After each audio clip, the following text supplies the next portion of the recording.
Hello ladies, welcome back to this clown's garage. In this video I'll show you how to install coilovers, but this first video I'm doing right now is only for the front. The rear is another video, so check out my channel for that. We're putting these on a 5th-gen Camaro, and these are the BC Racing coilovers, the BR type. These are right here. So let's begin. Alright, so we have jack stands in the middle over here.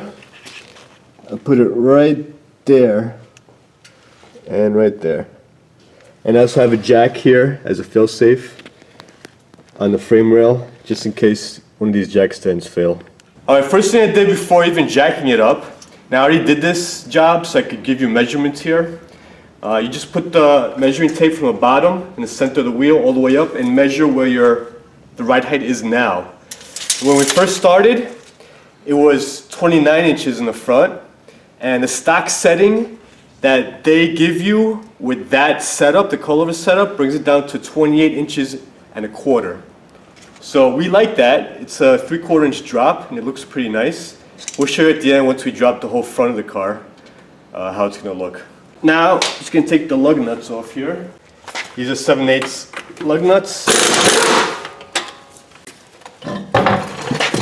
First thing we're going to do is the ABS sensor wire, and you could just pop it right out. Alright, now to take this off, you could use a little screwdriver here too. This tool is actually a staple remover, and I got it from Home Depot, but you can also get it from Lowe's.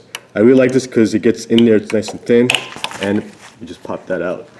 That's a 24mm nut. Now, you could use a Torx on here with an open-end wrench, or if you're cool like this clown, you just use an impact gun. So take that off. Just like that. Now I'm just going to leave this hand tight for now. And I'm going to go ahead and go underneath. Now this takes the end link off that connects to the sway bar.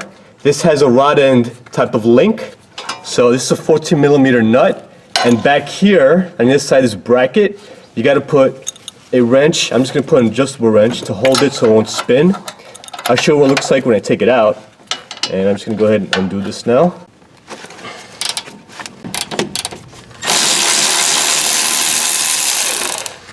That's the nut. Alright, now I'm going to put this nut back on. Alright, now I'm going to leave this the way it is over there. And once I take it out, once I take the whole strut out, I'm just going to pop this off. So just leave that the way it is right now. Now the brake hose is a 10mm. So just go behind here, from behind. And this just comes off like that. Okay, now the strut clevis bolts that go into the spindle. These are 24mm or 15/16 is the equivalent in standard. And over here, these are really on there. My impact gun can't even take these off, and I have a 1,000 foot-pound impact gun. So to take this off, I'm going to use 2 wrenches on this side, and I'm going to hold this side with a ratchet.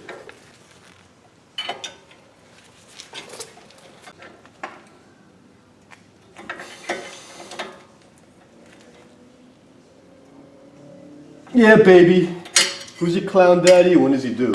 Now over here, I'm just gonna impact it off. Just like that. Alright, now the other side.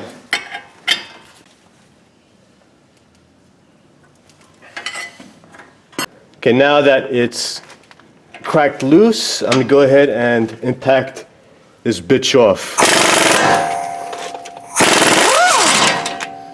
Just like that.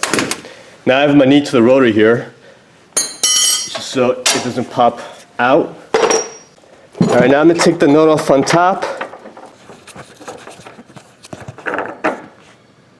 Okay, now that you took the nut off on top, you could pop this right off, just like that. And also back here, we have this nut here that was holding the end link on. Okay, so that held the strut from flying on the floor. I'm just going to take that off. Just going to pop that out. Whoa, just like that. Well, as you can see now, this is free. You can just angle this out. Alright, there's no real tension on this, just in case you guys were wondering, so you can actually leave it like this. Now remember I said back here I was putting this adjustable wrench, that's where you put it, so this doesn't turn. Now over here, this is a 24mm nut. You can also take this off with a open-end wrench on the box end side and a Torx on top while you hold it straight so this doesn't turn the stud. But I'm cool, I have an impact gun, so I'm going to go ahead and impact this off because you need to use this rubber bearing on top. So remember how this goes. This goes in like this, the washer. Then you have this. It goes on the bottom. And you have the bearing in here. So let's go assemble the other coilover. Alright, so this is the coilover. What you want to do here is you want to take this adjuster knob off. And there's a retaining nut that screws onto this shaft over here. So you just undo that. And once that's free, you can just pull the whole thing out, just like that. And you put this off to the side for now, until you assemble this. There's a bushing here, there's this plate, and there's a washer here. So keep this aligned the same. Now what you want to do here is put this rubber bearing on top, just like that. And this sits on top like this. So start threading this on. And you're good. Camera girl up here. Excuse my camera girl. She has other things in mind. So now when you adjust the ride height here, you can put a dowel caliper from the base of this clevis over here to where this is protruding out. So right there. So that measurement should be exactly the measurement on the other side if you adjust the ride height.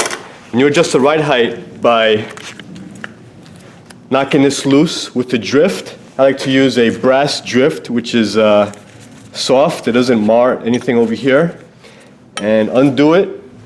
You have to turn the body of the strut over here all the way around.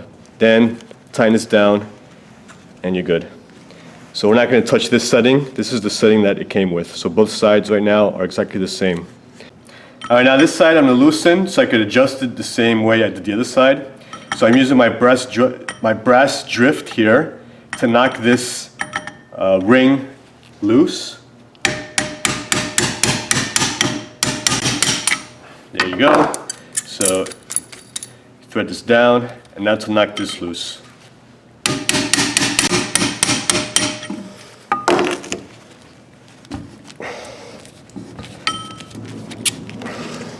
Okay, now you grab this whole thing and you tighten it until you can't tighten it anymore by hand. And that's as much as this dumb clown can tighten that. Alright, now to adjust the coil, this is 4 millimeters. Let me show you. It's almost 4.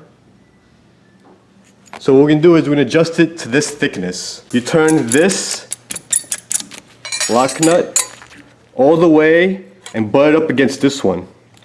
And now put a mark on this so it won't turn, or you'll know where it is if you do turn it. This is the way I like to do it. I put a little bit of white out to mark it here, and a little bit, just a dab, right on there. So I know where that is located right now. Now I'm going to go ahead and tighten this down so there's enough space in between the two so I can put this spanner wrench. So I'm just going to go ahead and tighten this down now.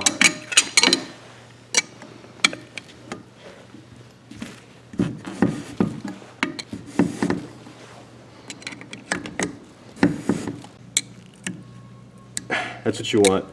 Nice and tight in there. So now we're just going to go ahead and tighten this down. And we're good. Now let's put this bad boy in. Alright. What I'm going to do is I'm going to put the top in the hole where it belongs. Then I'm gonna put this rod in here from the sway bar in so it can hold it in place.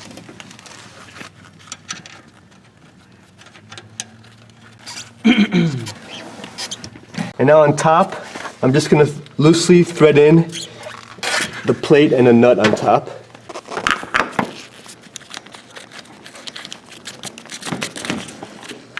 Alright, now I'm gonna put the jack underneath here to support this control arm. Now on this top end over here, as you can see, the clevis is almost in over there. And now it's just a matter of jacking this up until you see the holes on the side. And there they are. I'm good at finding holes, baby. Now put the bolts through.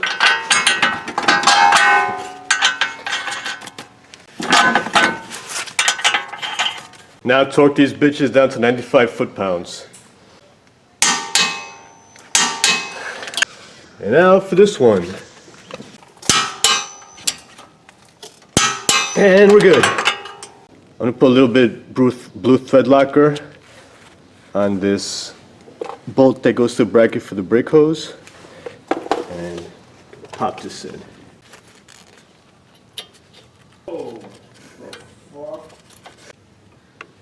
And you're good.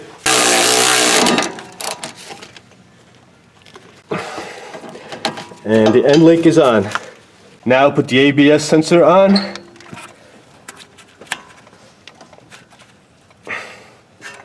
And now put the wheel on.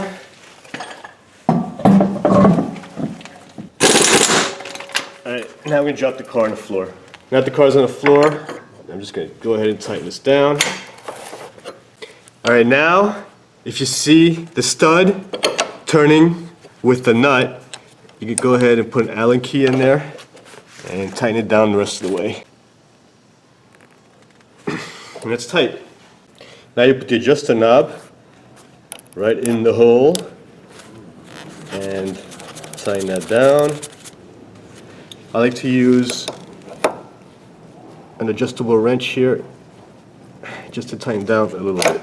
Now you can adjust it all the way soft or all the way hard, whichever way you'd like it.